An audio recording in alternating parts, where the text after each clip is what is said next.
Trading. Give him a call. Let him review your investment portfolio. You'll be glad you did. I have no idea who this is ringing in right now. Phone's ringing. Let's see who it is. Caller, who is this? It's the nightmare guy. Oh, no. Not from that place. From the land that time forgot, where the citizens are emerging from the primordial goo. The home of the longest continuous burning tire fire in the continental United States, and where the town slogan is, Silver Springs, huh? A former resident that managed to get out before the wall was built. It's Aaron. Hey, Aaron, what's up? You know, it looks like we're going to get some rain again today, and I talked to some people, and they're all like, oh, God, it's going to rain again. That's a holiday in the desert. What is wrong with these people? I just don't get it. It's a beautiful day when it rains in the desert. Well, it's supposed to start raining. Let me look at my official National Weather Bureau application I have here. It's supposed to start raining at 11 o'clock. It'll rain till 1. Then it's going to start at 8 p.m., and it's going to rain all night and all day tomorrow. So how's that? I'm getting the waiting tub out, so I got something to do tomorrow afternoon. But you know, the good news is after Tuesday, we've got 1, 2, 3, 4, 5, 6, 7, 9 days of sunny springtime weather. Highs in the 60s, mid to high 60s, low 70s, and lows not any lower than about 39. So, I have stuff starting to sprout already. So, doing good on the farming situation here is so much different. You wouldn't think 80 miles and 1,000 feet in elevation would make that much difference, and it does. It's huge as far as temperatures and stuff go. And of course, because I do chilies, a lot of those seeds, they need like 80 degrees, 75, 80 degrees soil temperature to germinate the seeds, and that needs to be a constant. So I do have a couple of little greenhouse boxes going on. I call them glass boxes that we've set up with some of the old AT&T timbers here that they had on the Wainema Ranch. I made a couple really awesome looking planter beds with them. Actually got the videos on the YouTube station if anybody'd like to see those. But they're pretty kind of rustic Americana looking because they are from the 30s and 40s, the materials that I use. So it kind of gives a good touch to the ranch here. Well, I ended up doing some yard work, Friday night or Friday afternoon and Saturday in the backyard. I got to tell you, my strawberries in the wheelbarrow, they're coming up. They're looking pretty. They're you know what? And this weather's perfect to get them a good jump start right now because it's not too cold and it's not too hot. And I'll tell you what, they're taking off here. Wherever I poke them, they're sticking their little head out. They're ready to do their thing. So, and of course these timbers have holes all over them, bolt holes and different for the wood peg. Screw the wooden screw pegs for the insulators and stuff. So when I use this material, I'm sticking strawberries in all these holes and stuff to create a strawberry wall. So it ought to be interesting looking here. Really nice looking with the strawberries going on and whatnot. And don't forget, we do have strawberries, bare root strawberry plants. But whatever sales we do on those, that's going to the ranch. So nice. If anybody wants to help out, they can, and don't forget the baskets I put together, the baskets and planters, they'll be ready for Mother's Day and Father's Day. So if anybody's looking for, a kind of a unique gift for mom or dad coming up here, well, we'll have those available also. Mother's Day, we're about 3.5 weeks away. So, 3, maybe 4 weeks now. So, it's coming up. Something like that, yeah. Yeah, when I started putting the baskets together, for Mother's Day, I had 6 weeks, and I'm going to get another glass box thrown together today, and I'll get some under the glass so they sprout a little bit. I mean, actually, everything I see, I can't believe the price of strawberries this year. I'm like, whoa! I saw 10-gallon pots, or not 10-gallon, but 1-gallon pots. They wanted $10 for them, and I'm like, wow! If I'd have had a greenhouse, I'd have had 1-gallon pots ready by now. But I was kind of blown away. They wanted that much money, $10 for a pot of strawberry plants. I guess times have changed. Last year, and it's just a year because, like I said, last year, Walmart was selling the 10 bare root strawberry plants at $3.99, and this year they're selling them at $7.99, and they're the same plants. So I'm not sure what happened to their supplier, but they need to go talk to them. Yeah. Well, I don't know where it's coming from, but the fresh corn, the corn on the cob and stuff right now, boy, is it sweet. It's just, and I know that can't be coming from our farms. It's got to be from South America or Central America or someplace. But corn coming in is delicious right now. You know what? I don't know where it is either, and but I do know. Speaking of corn, that the 16 European unions, or 16 of the countries in the European Union, voted no on a couple of new corns that the GMO corns that Monsanto has, and their basic reason for voting no, and you kind of have to agree. The first go round of GMO corns were supposed to solve all kinds of problems. No, less pesticides, less herbicides. We're going to feed all the hungry people. Where you're going to have greater, higher yields, use less land, and they went on and on and on. And the European Union said, "Well, your last corn was going to be the miracle food for the world. What happened? Why do we need a new one?"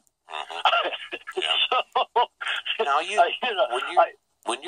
when you're talking glyphosate, is that the main ingredient in Roundup? Yes, it is. It has now been termed in the courts as Monsanto's flagship product. Wow. Roundup is, and read the label on that stuff. I mean, if anyone's out there, read the label. Holy cow! And you're going to eat that stuff? My Lord. Yeah. I mean, keep away may cause birth defects. May kill your pets. Your dogs, your cats, your. Now they got to put on there, because of California, they have to put on there it can cause cancer. Yeah. It has been listed as a carcinogen. So they have some. Monsanto is facing some serious problems. These court cases have pulled. There's a process when you start suing people that's called discovery, and through discovery, and I believe the people have a very nice name to attach to this as far as an attorney. John F. Kennedy Jr. is representing the people on this. So, but he pulled in through discovery. He jerked all the emails out of their system, and it shows a blatant pattern of conspiracy and corruption between the FDA, the USDA, the EPA, and how they've manipulated all the data over the last 35 years. And I've been saying, what we're finding out now about glyphosate, they knew about it back then, and they should have told everybody about it back in the late 70s and early 80s when they started discovering this stuff. They didn't. They buried it, and they manipulated the science. They bought science. I mean, they created a scientist that doesn't exist that won a Nobel Prize. That's how they found out the scientist didn't exist. For crying out loud. I mean, it's like I say, whom do your elected officials represent? 90% of Washington has been purchased by corporations, and I know Trump's getting banged on this right now. He says drain the swamp, and let's hope that the Monsanto collusion between our agencies is part of that draining system that he wants to do there. I sincerely hope it is. Yeah, good luck when you got billionaires running every cabinet post. I don't know, but I will give them credit for this thing. It does kill weeds. I mean, you know what?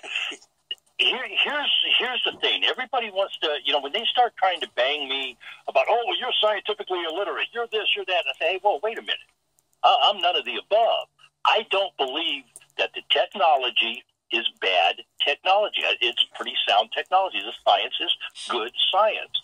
What is bad is how the people are using it and how they've manipulated everybody to believe the poppycock drivel that comes out of your mouth. Because, some of the stuff, I honestly don't know how anybody can call themselves a scientist and be respectable in a community and lie, blatantly lie some of the science that's been laid out and the way they've laid it out, agencies that Monsanto has created, the National Academy of Sciences, for example, and that is such a fallacy, because all the National Academy of Sciences does, you ready for this? Mm-hmm. They interpret data given to them. Oh, yeah. Yeah. And then they write a paper on it. So all of Monsanto's scientists give them all the papers that Monsanto has done. So they write this really nice, charming little report about how everything is, roses and puppy dogs and all this kind of stuff. And then they go and attack credible doctors like Dr. McCullough, Stephanie Seneff, and stuff like Serlani is another well-respected guy with a PhD. Vanden Oshibi. I mean, Monsanto and their whole group, they've even they stopped real quick in their tracks on this one. They tried to discredit Dr. Jane Goodall. I'm like, huh? How do you discredit that lady's body of work and call her a quack because she has said the GMO thing is not really good when you're talking about what it does to the dirt and the water? Well, isn't the whole idea? We are the experts. Then step 2, the experts say it's good. Step 3, since the experts say it's good, the government must approve it. I mean, isn't that the circle that it goes around? Sort of. That's kind of how it's been done. And and when they say this, what they're not telling you or not pointing out in court, and this is what's coming out in court, substantially equivalent. Well, it's not substantially equivalent, and it never has been. So when they ask, where did you get this information to, where did you get the information to base that policy on, and they find out, it was a former lawyer of Monsanto's that wrote the legalese policy, and now they're saying, like, well, wait a minute, there's something's wrong in Gotham, and you touched on something the other day. A company like Monsanto knows that they can string something out 30, 40 years in the courts. Generations can go by and die while they're stringing something out in the courts, buying a politician, buying whomever, and but that it's over now. I mean, they've run out of legal maneuvering, and there's no more wrangling that they can do in the court system. Their backs are up against the wall, and my only hope, and I don't really go out and purposely try to wish bad on anything, but I hope their mojo comes back and bites them so hard that it crushes their stock, and that merger between them and Bayer falls apart, because they're trying to bury the Monsanto name right now and get, just hide it and induce. I mean, that's my opinion. I think that whole thing is to get rid of the Monsanto name, because Monsanto just has. They're getting ready to get crushed legally in the court systems, because it's like I said, their maneuvering and wranglings run out. And they're going to. Let's hope that is the good thing that happens out of all this. Well, they'll end up paying 0.1 percentage point of the profits they've made over the years, and the EPA and the government will say, "Look, we've won a huge victory over Monsanto, and by then the Monsanto name will have been gone, and it'll now be Suntembo." I don't know what they want to call it, Brosanto, or I'm not sure. Yeah. It's got some weird thing, but there are some, I don't know what they are in other countries, if they have like a securities exchange or whomever has to approve mergers like that.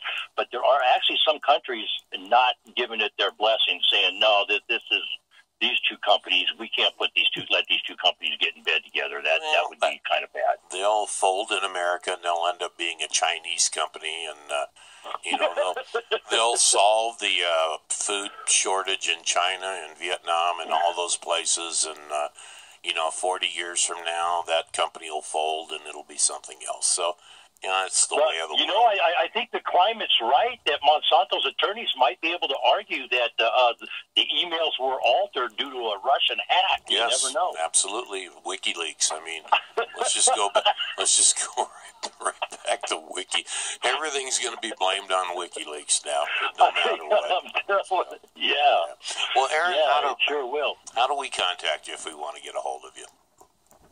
775-230-9915 on the World Wide Web. Don't forget, let Kim Savage know she owes me a dance at the sock hop. Get her poodle skirt and them saddle shoes ready. www.Halliday LLC on the World Wide Web. And don't forget the strawberries. Half of that goes to Wainema Ranch, folks. Let's have a great day. Let's all be safe out there. All righty. That's Aaron now up at the Wainema Ranch, formerly from the land that time forgot, Silver Springs, Nevada. Let's take a moment here to talk about the grand opening. It's this week, our new studios here at America Matters Media, KCKQ 1180 AM. We're hosting a grand opening this Friday from 4 to 7 p.m. Oh, it's going to be fun. There's food and wine and soft drinks. There'll be VIPs here. There'll be entertainment.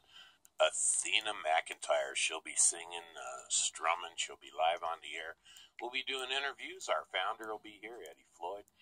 Rick Parr, from formerly of the Reno Aces, now our exalted one when it comes. Happy, what is it, Monday? Oh my God. It's another Manic Monday, huh? Hey, that was radio time this morning. Gotta love it. You gotta love it when you get to talk live. Hey, that's just a warm-up for GMO Tuesday, by the way. I hope everybody's having a great time. And you know how to get a hold of me if you need strawberries right now. 775. That's right, 9915. Let's have a great day. Let's all be safe out there.